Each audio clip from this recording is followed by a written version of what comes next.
And Mikel, before the break, there was a lot of discussion about Emil Smith Rowe not getting into the England squad. Fast forward a week, he makes his debut and scores. How proud are you of him? And also, how much is he now justifying that number 10 shirt? Well, first of all, I was surprised because it happened just after the game, but I was extremely happy for him. I know the expectations that he had, a lot of talk around it, and he really enjoyed. I saw him yesterday. He was delighted to score a goal for the country. It's always something special, and it made us proud, not for only for him, but to see as well Bukayo and Aaron starting for the national team. I think it's a great sign for the club. Arsenal also take on Liverpool this weekend, but you're also the most unbeaten side in the Premier League so far this season. Will this game be your ultimate test? Well, it's always a test. It's a fascinating stadium to play football. You have to be at your best. You have to raise the level to your maximum standards, emotionally, physically, technically, tactically, because if you don't, you get exposed. And to go at Anfield is always a test. But again, if you are able to do that as well, there are not that many grounds as good as that to feel that you are a proper footballer. What have you made of Jurgen Klopp's side so far this season?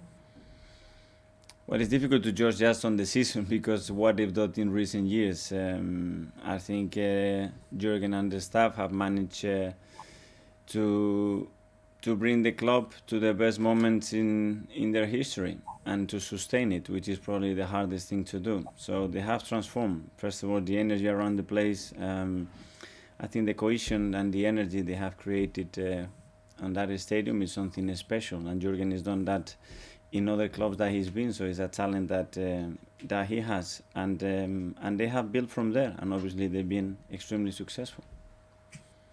Lastly, for me, Pierre-Emerick Aubameyang has applied more pressure than any other striker in the Premier League this season.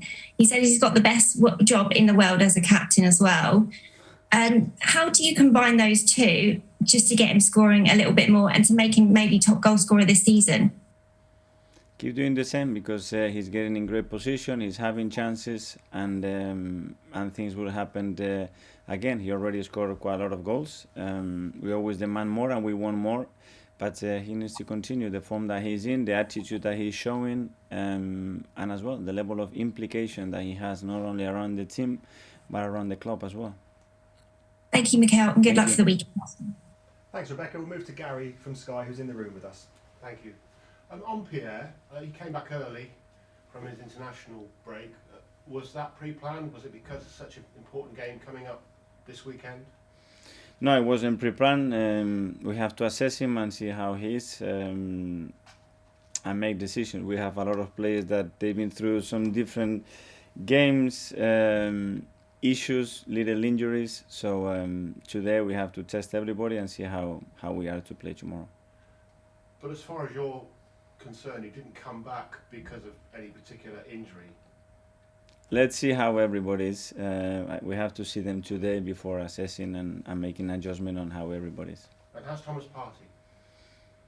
Same again. He could not play for the national team. He really tried to do that because obviously they had a massive game and he really pushed for that one, but he wasn't close enough to do that. And again, it's something that we have to assess today because till today he hasn't done enough.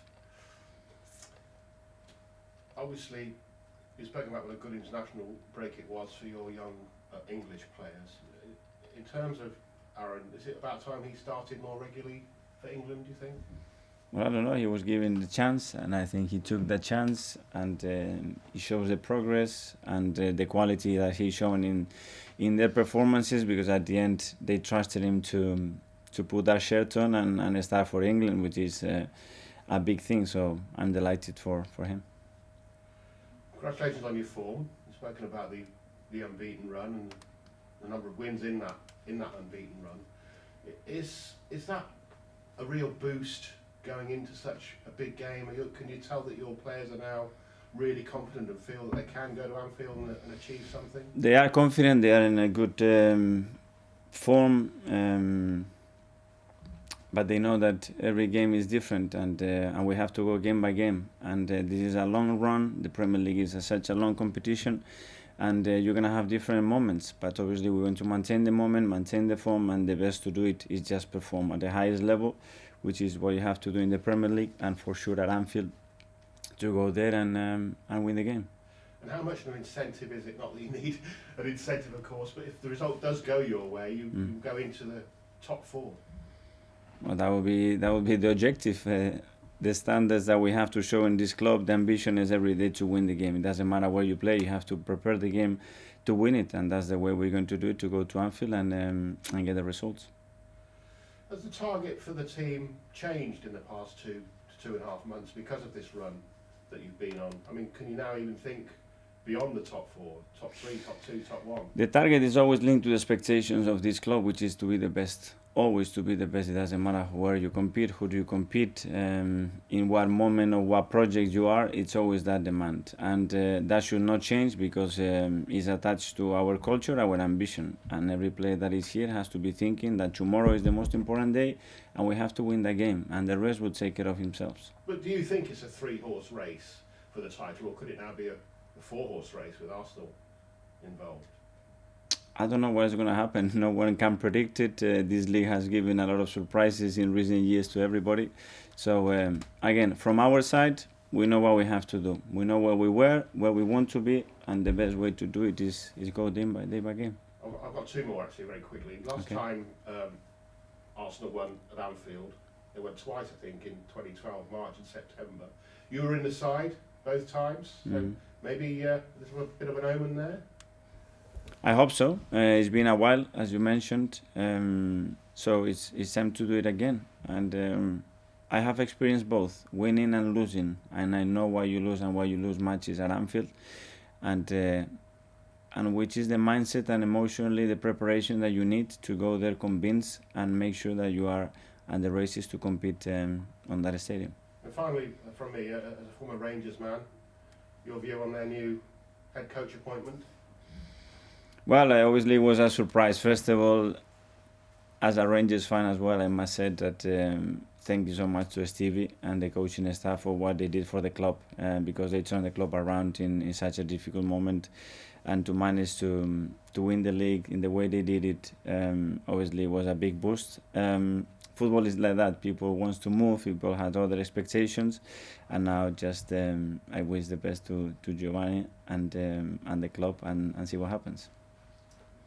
Thanks, Gary. Move to George from the BBC. Thanks, Dan. Mikel, good morning. Why can't Arsenal teams win in the league at Anfield? What's been the reason for so many defeats in so many matches? Can you put your finger on it? Do you think it's in the players' heads? I don't know. Obviously, the quality of the opponent has a big say. It's not a coincidence. Last year as well, before we went to Old Trafford, it was I don't know how many years before we went to Stamford Bridge, the same. But first of all, you have to believe that you go there and you can beat them. That's the first thing. If somebody is not with that mindset, you should not put the shirts on and go to Anfield tomorrow. And then, as I said, you have to raise individually your game to your best, emotionally, physically, technically, and tactically. You have to be able to suffer in the right moments, because there are going to be moments that you're going to have to do that. And then as a team, you have to have very clear ideas of what you have to do on that pitch to beat that side. Do you believe you can beat them tomorrow? Yes. And what reasons? Is for all them reasons you said?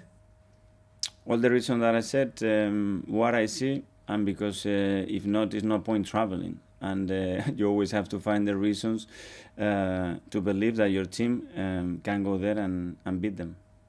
Have you got a special plan to stop Mo Salah? We have a plan like every week with the strengths and weaknesses of every team that we have to minimize and expose the weaknesses that they have. And do you think this is possibly going to be Ramsdale, Ben White, Gabriel's toughest test since they've all been together with your new back four, that this is going to be their toughest test? It's one of the toughest places to go in the league, that's for sure. For the environment, for the energy that the stadium creates, for the quality of the opponent, for the quality of the coach that they have, for many reasons. That's what they've been, where they've been in the last few years. But we know that, and we have to focus in what we can do and what we have to do. And you talk glowingly of Anfield. Is it your favourite stadium to play at? One of your favourite stadiums to manage at? What is it about it that you like so much? That you really feel as a footballer, you are in a place where you really have to give your best. And when you do, it's an incredible feeling because you have overcome a really difficult and challenging situation. And when you don't, like it had happened other times, after you feel regrets for things that you haven't done or you should have done differently, or you haven't approached the game in the right way. So I think it's one of those places where you have to go there and believe on the day that you have to show why you want to play football. And is Uber still on penalty duties if he does play tomorrow? We will make those decisions in regard to what we want to do. Thank you. Good luck tomorrow. Thank you. Cheers, George. We'll go to Nick from Haters. Morning, Mikel. Good to see you again. Hi. Just talking about the England lads in particular coming back from international duty, have you noticed a sort of a lift in confidence? Can it be good for the club that they're all now playing for the senior team?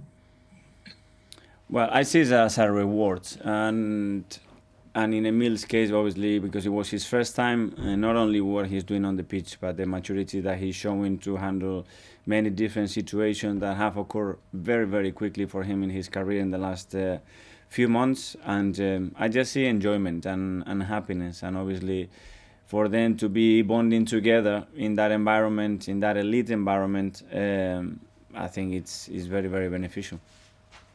And obviously Emil and Bukayo came through the now famous Hale End system, and before you've had Ainsley Maitland-Niles playing for England too. What did you know? How well did you know about the youth academy here before you came back as manager, and how important was it to you to know what was going on there?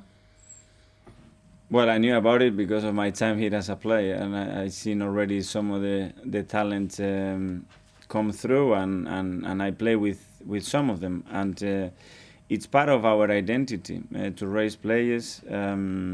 We have a great academy. We have coaches that deserve so much credit for the education that they're giving those players, and then for how they have been coached. And then it's about, like anybody, they need opportunities, they need game time to prove that they can do it at that level.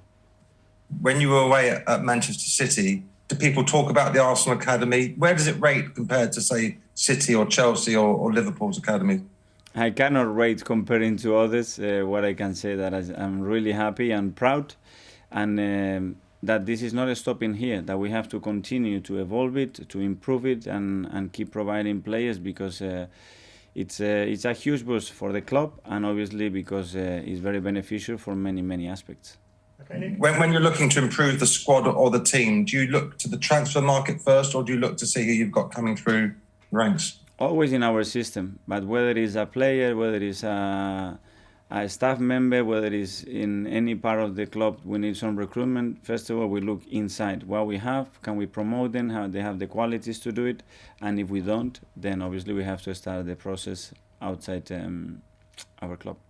Okay, just a couple of quick questions on recruitment or squad size, etc. I saw that there was a story that Alex Lacazette might be offered a one-year contract before January. Is that right? What's happening there? I don't know. There is so much talk. What I can say is I'm really happy with what Laka is doing at the moment, and I said that we're not going to be talking about any of that till the end of the season.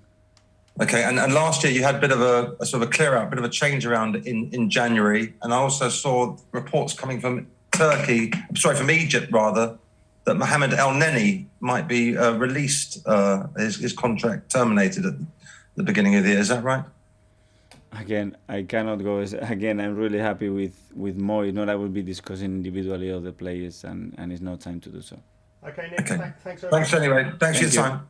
That ends the broadcast section, guys. We'll now move on to 10:30 Friday embargo. Kick off with